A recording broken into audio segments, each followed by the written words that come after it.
Thank you, Jessica. Good morning, everyone. Let's say happy Mother's Day to all the moms out there. I just love seeing just all the baptisms, the child dedications, and thinking about what is church about. That's what church is about. You come here every week and we sing and all that, but to see the fruit of years of parenting and love, and to see us as a church commit to a church family. That's actually what we're going to be talking about today. We talked about Mother's Day and say, hey, should we do a one-off kind of Mother's Day message? But it really fit our peace series. And we're going to continue that peace series. We started off with talking about how the Holy Spirit is given to us to show us the peace that only Jesus can give, the unique peace of Jesus. Last week, we talked about finding financial peace in our lives through contentment and growing our generosity. Today, I want to talk about what I think, if you talk to moms, deep down, one of the things that they really want for their family is peace in their family. There's something about when you have everybody in your family getting along, present, having a good time, and there's something about when that's not happening. And so there is something in the Bible about peace and family and understanding what priority is when it comes to that. And we got to see the fruit of that today. And we're talking about, the idea of during a child dedication that the parents commit, and then the family, the nuclear family of those parents would commit to supporting them. And then as a church family, for us to stand up and say, we will commit to helping you raise these kids in the Lord. And I don't think that can be overemphasized. As a church family, we're a spiritual family. We're meant to be support like no other. When we accept Jesus Christ to be our Lord and Savior, we become a part of God's family. We become adopted. And when someone's adopted, I don't know if you know this, when you're adopted legally, you have all the rights of a natural born person in that family. It's as if you were born in. And so when we become Christians, we become a part of a spiritual family. Unfortunately, we often do not choose to take advantage of that. And so that's what I want to talk about today, and talk about defining family in God's mind. What does the Bible say about it? But there's family definitions, and we have the traditional family. The mom, the dad, the 2.5 kids, or whatever it is, however they say the average is. You have this nuclear family, and if you think about, maybe TV sitcoms or anything like that, what the family's supposed to look like. And then, I don't know about you, you look at all the families that you know, and they almost never look like that. They look different. And so the idea of traditional family, I think we get from our culture to pressure us to look a very specific way. And we tend to want to make that a priority. And we're told that family comes first. And I will say, if we put family first and not God first, then you're going to struggle more than you need to. And you might not be able to support your family the way you're intending to do. That family piece is missed when we get things out of priority. And I always think about this. There's kind of 4 F's of our spiritual life, but it's, faith first, then family, then how's your finance, and then how's your freedom. So if you think about faith first, what does that mean? I need to put God at the center of my family. And if you're married, maybe putting God at the center of your marriage first. And then so the kids can see what that looks like. But a lot of times people get that the wrong way around, and that traditional family has turned into maybe the kids figuring out what's the priority. Life starts to get picked up, and if you got young ones and it's your first child, you have to fight the temptation. And you know this if you've been a parent, of every child's whim and interest becoming the driving force of that family. It's kind of, what is your calendar built around? Is it built around family first? Is it built around God first? Is it built around the kids' stuff? And so I would say today that the Bible has a lot to say about this. And I want you to stay with me, because you're like, wow, where is he going with this? There's something very clear that Jesus said and that Jesus modeled. We're going to talk about 2 instances where Jesus honors his mother in a way that you may not understand, but I think you'll get it by the end. So stay with me as we go through this. But traditional family is defined by culture, but I would say I was lucky enough to grow up in a family. My mom and dad are here today again, and I'm glad to be able to say this. They prepared me for ministry in a way that I didn't understand until I got there. That I was told that family is defined by family as who you choose to be around and who chooses to be around you. That's how I was raised. That if family is not blood in that sense.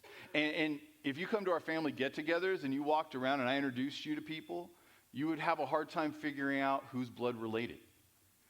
Because there's people that have been there. My kids would ask, my parents have these friends, Ron and Perry. I talk about them a lot when I talk about this topic because they're a great example to me. They met my parents when I was in high school. I think they were in the Booster Club together, and they just became fast friends, and they had lots of opportunities to have each other's back.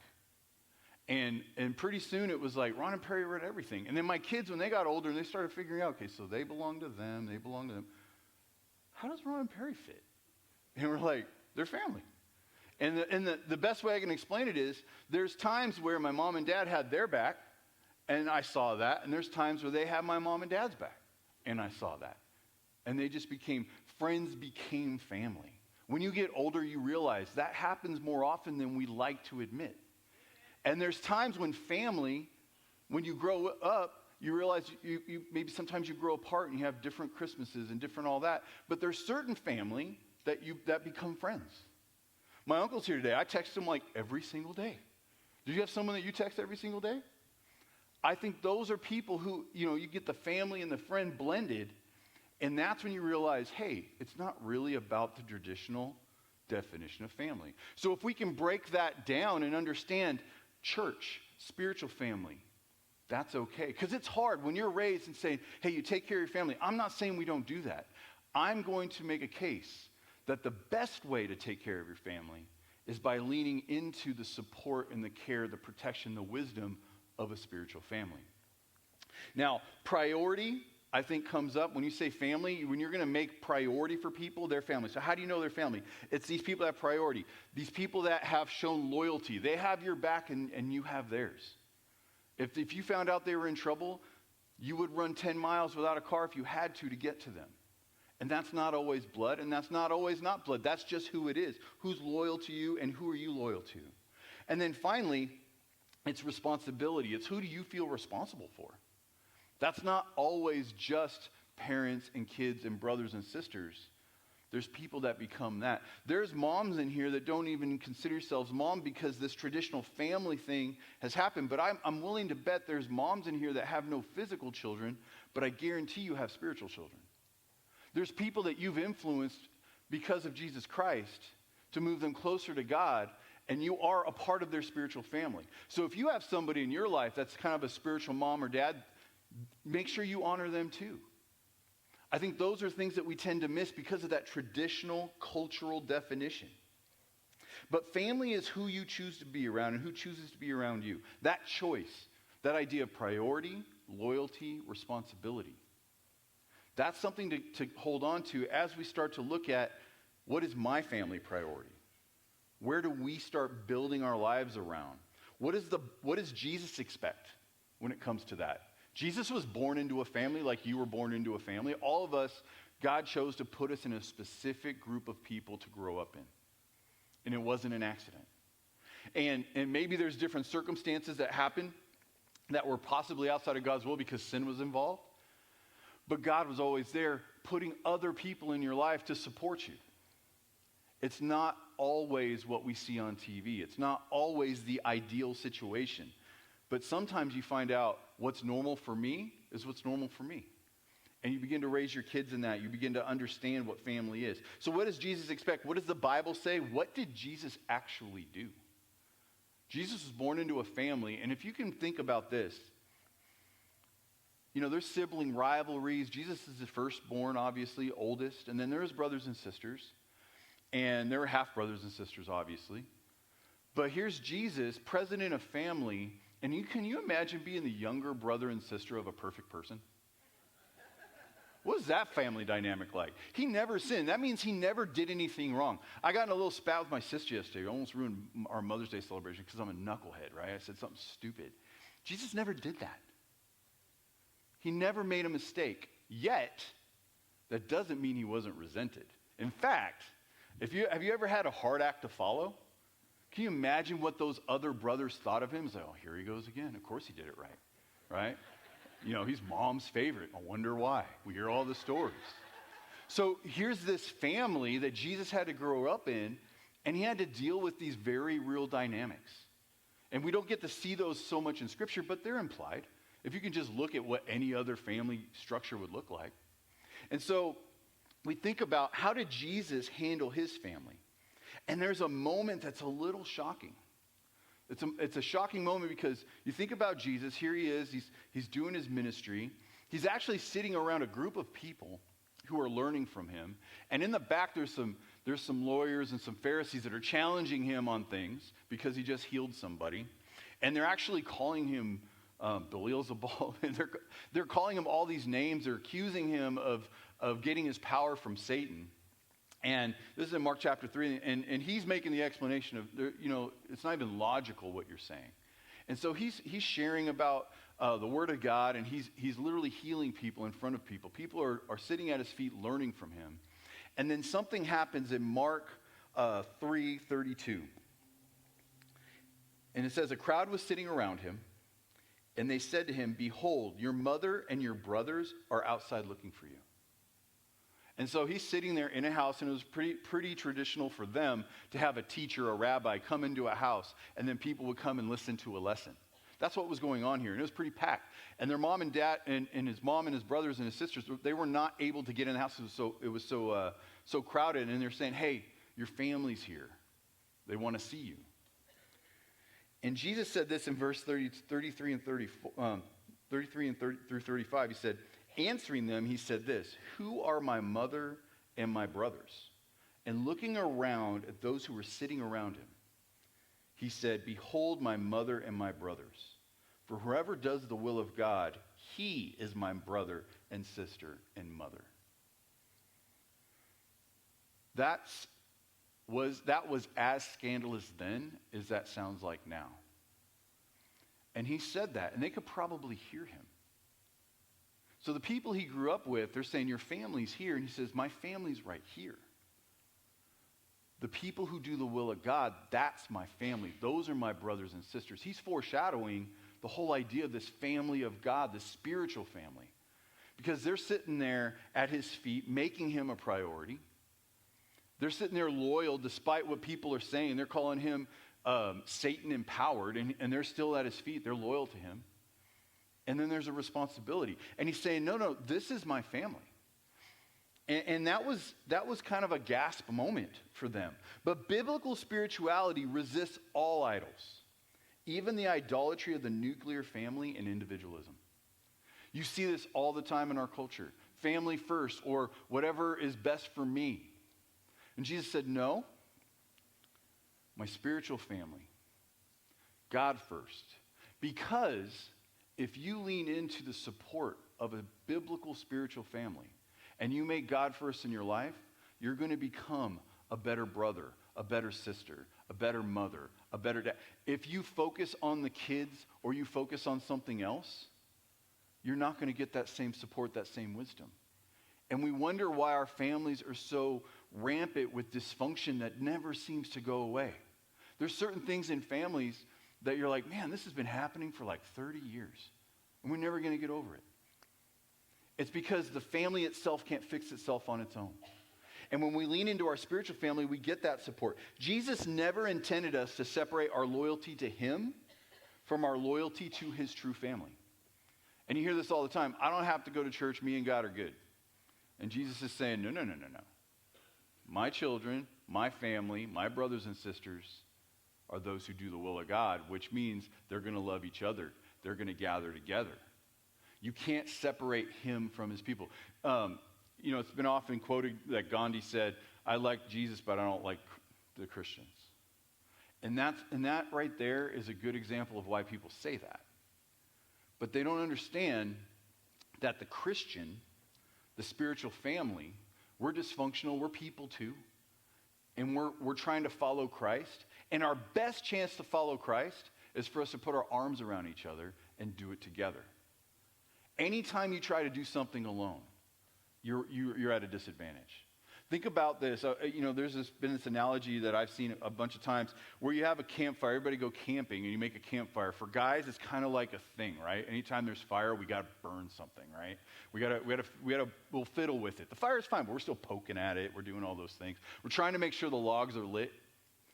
And through all my experiences of being a manly camper and making fire work, I do know this, that if I take one log and put it outside the fire pit and put it over here by itself, and it could be the most on fire log, which fire is going to go out first, the campfire or that log? That log will definitely go out first, because the campfire by itself, it needs all the fuel together. For us, we cannot burn for Christ isolated and alone. We can't even do that when we say, well, I have a family thing, so I'm not going to make it to church. My response is usually, well, we got a family thing every Sunday. I don't know if we could, schedule around that. But when we choose to go to church, and I don't know if you know this, decades ago, you could say you're a regular church attender would come 3 out of 4 weeks in a month. Today, a regular church attender is considered once a month. Once a month. Do you realize that's only 10 times more than the Christian and Easter only people? It's getting close, right? Now, I'm not saying you got to come to church every single week. Obviously, there's going to be things that happen. But 10 to 12 times a year is not making church a priority, not making the spiritual family a priority. And my case I'm trying to make for you today, if you're a mom and you're looking for peace in the family, maybe getting them to a spiritual family, connected to a spiritual family, is the best way to do that. And I think that's something that has been lost in the last couple of years. We have an opportunity to wake that up, to say, you know what, I'm going to make our gathering, and not just Sunday, our opportunity to be Christ to each other, our opportunity to be that flame that never lets another flame go out, our opportunity to be loyal, our opportunity to have responsibility for each other. I love the fact that we get to sit here and say, we're going to make sure these parents raise those kids. But I think that we have a responsibility as a church, and this is what I'm working on right now, and I ask you to pray for me. Keep praying for me. We're talking to the elders, talking to leaders about what we can offer outside of Sunday morning to support family ministry. We want to partner with parents to raise their kids in the Lord, because that's the important part of church. It's discipleship. And it's not just your kids, it's you too. Parents may not know which way to go with these things. And us trying to figure out in our own homes by ourselves, we're going to not get it right a lot. But us circled up together, with being able to text each other when we're going through stuff, to be able to say, hey, I've been there too. Most of the time, we don't need to know how to go. We just got to know that we're not alone. And we're never alone when we're part of a spiritual family. But too often, the cultural idolatry of that nuclear family, that's all you need. That's a lie. Because you end up being on an island. Jesus never intended that. He said this in his word multiple times. A new commandment I give to you, that you love one another, even as I have loved you, that you would also love one another. That's John 13:34. 1 John 4:21. And this commandment, these are commandments, we have from him, that the one who loves God should love his brother also. Do you understand that's what Jesus was doing in that moment with his family? He's like, no, you can't separate loving me and loving God and loving each other. You can't separate that. If you love me, you're going to love each other. John 13:35. By this, all men will know that you are my disciples. How do we know we're Christ followers? We have love for one another. So that verse is really tough to reconcile when people say, I can love Jesus, but not the Jesus followers, not the church. That verse right there would counteract that. By this, all men will know that you are my disciples, if you have love for one another. Dr. Henry Cloud said this. He's a famous Christian therapist and psychologist. He says, when we are in loving relationships, bonded relationships, we are growing. When we are isolated, we are slowly dying. Our idea of family has to shift beyond our blood ties, beyond our marriage ties. When we accept Christ, we become a part of a spiritual family that's meant to be the support we need to walk in new life. And if you're looking for peace in the family, making that spiritual family a priority is where to go.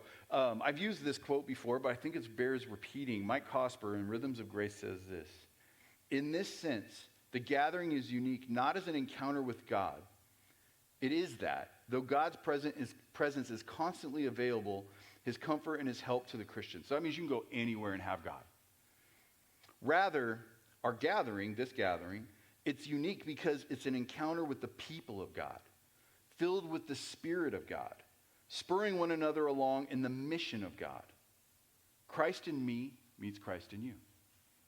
That's the benefit of a spiritual family. When we have a struggling family who's struggling to make it work, too often we come to church and we're trying to put our best foot forward and act like we have it all together. How much better would it be to show up as you are and find the help you need? How much better would it be to say, hey, go to a small group and you're like, hey, we're struggling. We can't get it right. And then someone else says, yeah, me too. And then someone else says, yeah, we were there. Here's how we did it. Hey, how about we pray for you? And then that person follows up with you later in the week. How's your kids doing? How are you doing? Rather, we try to be like, hey, anybody prayer request? No, I'm good. We got it going. And then you go home to chaos and dysfunction. When that could be prayed for, that could be ministered to.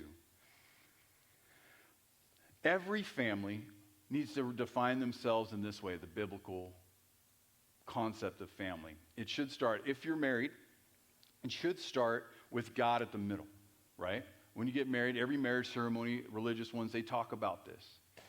And so when two people come together and they commit to a godly marriage, then their home can surround that and be influenced by that. That's important. The problem is, and you'll see this is not where it ends. When you have a family that lives in a home that is God-centered around a God-centered marriage, which means the kids see it. You know, in our household, we have a date night, me and my wife, every week, because if we don't, we won't have it, right? So we pick a night, and it floats around, and we've talked about family night here too. But the family night stuff came out of it because my daughter, Daisy, she was kind of like, well, I want to hang out with you guys too. You have this date night that you have on the calendar. I'm getting left out here. And we're like, hey, let's do family night instead. So we have 2 nights a week that we do on purpose. But the thing is, we didn't say, oh, come to our date night. No, we said, no, this one's for us. And it's going to stay for us. Why? Because your mom's my favorite. And I'm her favorite. And that's where it starts. It's not her and the kids against me or vice versa. God comes first in our lives, and then she's second.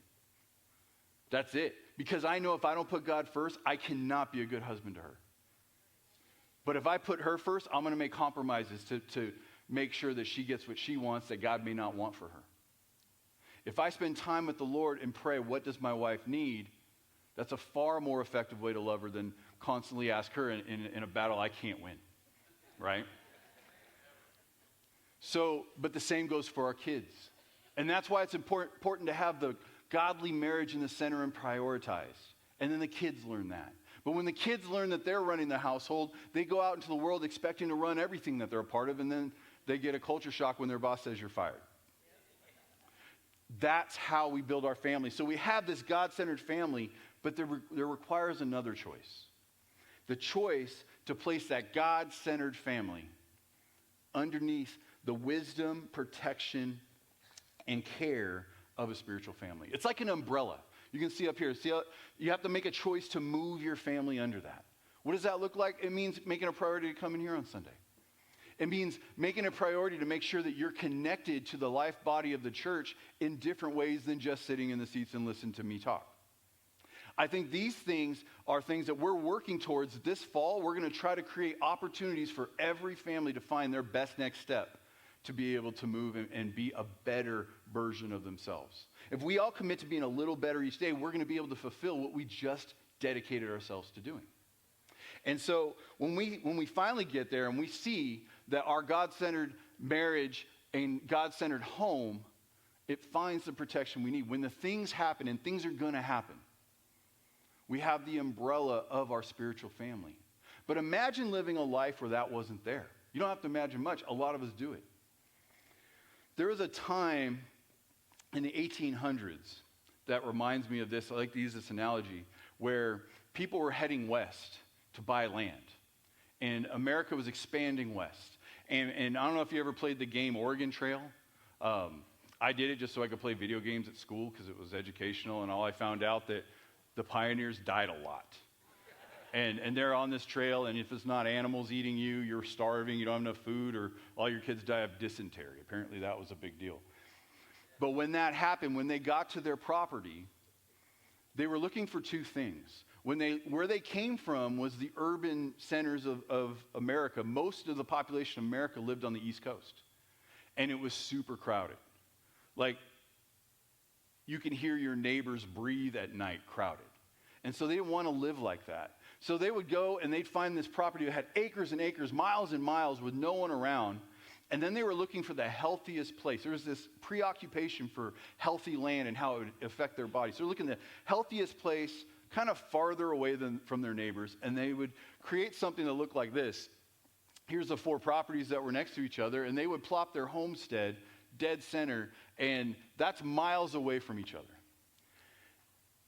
And what they didn't realize was, when the hard times come, they were on their own. They had their God-centered marriage, probably.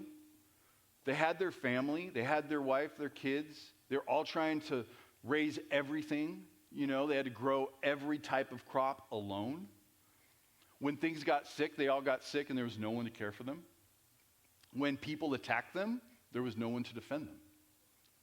And I don't know if you've seen pictures of pioneers. It's not like they're the healthiest people in the world. Like, there's pictures of guys, you go Google it, and it says they're like 30 years old. They look like they're 65. Because that was hard living. The point is, spiritually, we do this too much. We get our family, we do this, we go to church, but maybe we don't allow ourselves to connect spiritually. And then we wonder why. Maybe our kids walk away from the church when they get older, or maybe we wonder why we have dysfunction that sits in our family for years. It's because when we isolate ourselves, we quarrel against all sound wisdom. So the settlers figured something out eventually, and it looked like this, and this is what I'm trying to say. When we make each other a priority, they said, why don't we move our homesteads to the corners of our property, and then we have 3 neighbors. And so you can grow the potatoes, I'll grow the cabbage, and then we all trade. And then when I'm sick, you can take care of me. I'll have your back, you have mine. Guess what? They can defend themselves. They circle the wagons. Things are a lot easier. Pretty soon, people understand you need other people. Spiritually, what does this look like? It's committing to saying, my family needs God's family. We need to move our spiritual lives to the intersections of other people's spiritual lives, so they can have my back and I can have theirs. That's the protection, the care, and the wisdom of being part of a spiritual family. Proverbs 18:1 says this: he who separates himself seeks his own desire, trying to find your own spot, right? Just like those settlers. He quarrels against all sound wisdom, though. There's a consequence to isolation. And our culture is telling us constantly, believe what you want to believe. Do what you want to do. Don't let anyone influence your family. You do you. Biblically, that's not even what Jesus did. Jesus said, my family are those who do the will of God. And so there's this moment later when Jesus comes in contact with his mother. He's hanging on the cross. He's literally a minute away from giving up his last breath. But he had one more job to do. Mary's standing at the foot of the cross, and there's John, his disciple. And he looks at John, in John 19, 26 through 27, John wrote this. He says, when Jesus then saw his mother and the disciple whom he loved standing nearby, he said to his mother, woman, behold your son. Then he said to the disciple, behold your mother. From that hour, the disciple took her into his own household. Jesus gave his mom to his disciple, the one closest to him. John was the disciple whom he loved. his closest friend. He said, Mom, I want him to take care of you. Meanwhile, his brothers, James, and all his brothers and sisters from the previous scene are standing right there. His mom had a family to take care of him. But the Bible's clear, at that time they did not believe. Jesus said, my mom needs a spiritual family. I'm about to die, and I don't want her in that house where they're going to say, I told you so. I want her in that house where they're going to be praying for her, where they're going to be walking with her, where they're going to rejoice when I rise again. See, Jesus knew his best chance to reach his brothers was his mom to be taken care of by the spiritual family. Because eventually James does come to believe in his brother. He becomes a leader in the church of Jerusalem. But what would have happened if Mary went there? What influence would she have had if she wasn't ministered to? Our family needs God's family. Jesus did that as a last act on the cross. So on this Mother's Day, we want to take the time to think about that. Think about, where do we find that peace? It's by making our spiritual family a priority for our family. It's not that you get rid of those brothers that didn't believe. No, the best chance is to lean into the spiritual family so they come along with you.